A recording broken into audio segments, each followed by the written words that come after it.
It started with a simple message, late meeting tonight. And by the time the truth surfaced, my wife was gone forever. The message looked harmless at first. Cold, practical, short. Don't wait up tonight. Late meeting. 12 years of marriage, and that was all she wrote. Normally, Emily never sent a text without an emoji, a heart, or at least a simple love you. But this one felt surgical, final. It felt like a warning, disguised as an update.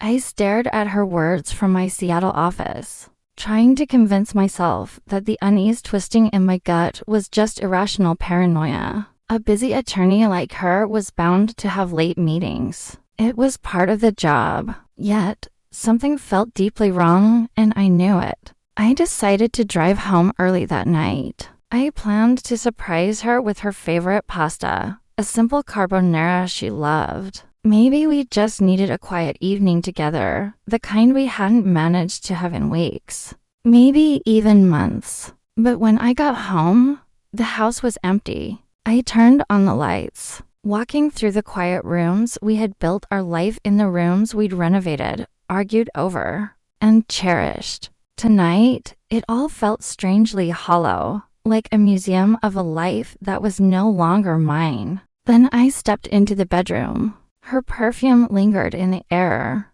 but it wasn't the Chanel I bought her every anniversary. This was something new, exotic, a scent that was sharp, floral, and definitely not for me. My chest tightened. I tried to reason with myself, to calm the storm brewing inside me. I showered, hoping the hot water would wash away my anxiety, telling myself I was overreacting. She'd been so stressed lately, working long, grueling hours on a major merger case. This was probably just a new perfume she'd bought for herself to feel good. Nothing more. But when I stepped out of the bathroom, something else caught my eye. Her iPad, sitting on the nightstand, was glowing with a new message notification. I walked over, my heart beginning to pound. The message was from a name I recognized, Mark Taylor. Looking forward to tonight.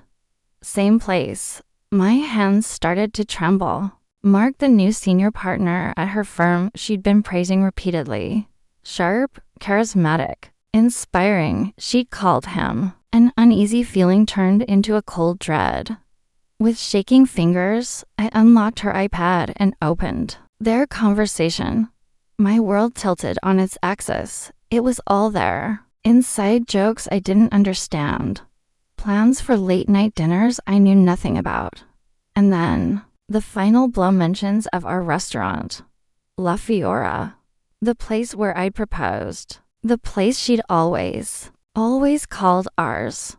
My stomach dropped like a stone.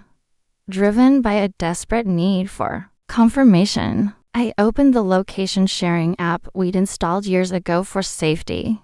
Emily wasn't at her office. Downtown. The little blue dot representing my wife was right where I feared it would be. She was at La Fiora, at our place with him. I stared at the glowing map, each second that ticked by confirming the betrayal I didn't want to believe. My mind raced, piecing together the last few months. The late nights, the sudden distance, the way she'd started guarding her phone. It all made a sickening kind of sense now. Finally, with a cold resolve I didn't know I had, I typed one message, the message that would crack this whole charade wide open.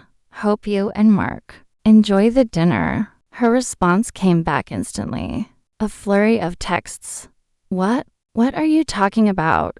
Jonathan, answer me. I'm coming home right now. Too late. The picture was already crystal clear in my mind. My wife, the woman I trusted with every single part of my life, was meeting another man. At the very spot where I had once asked her to marry me. She had betrayed me. And now, I had the proof. Emily burst through the front door not even 20 minutes later.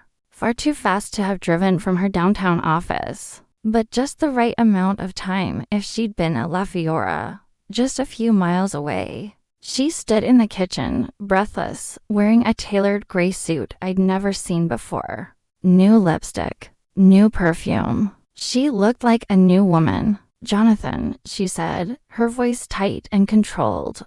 What was that text about?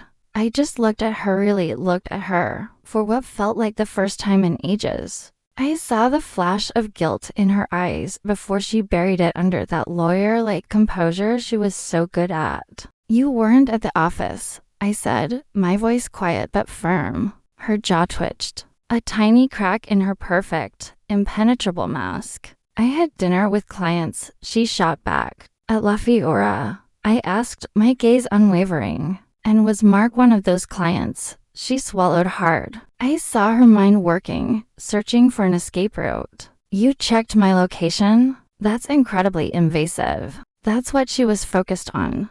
Not the lie. Not the betrayal.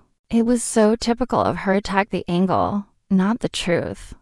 What about the new perfume? I continued, my voice getting louder. What about all the late-night dinners, the constant texts? She crossed her arms, shifting into her courtroom defense mode. You're being insecure, Jonathan.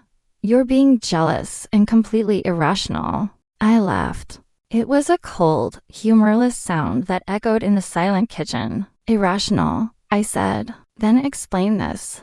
I lifted her iPad from the counter where I left it and showed her Mark's message, clear as day on the screen. Her eyes flickered. For a split second, I saw pure panic. Then, it was gone, replaced by calculation. Okay, she conceded, her tone softening just a little. I should have told you I was having dinner with him. I just didn't want to start a fight.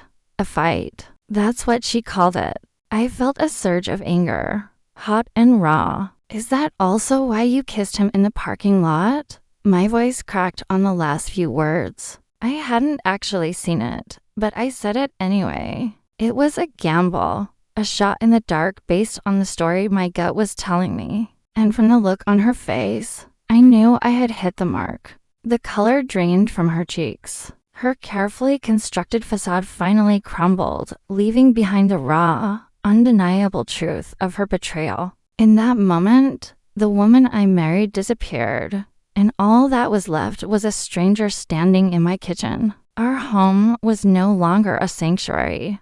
It was a crime scene, and I was the only victim. The silence that followed was deafening, filled with all the words we could never take back. Our marriage wasn't just broken, it was shattered.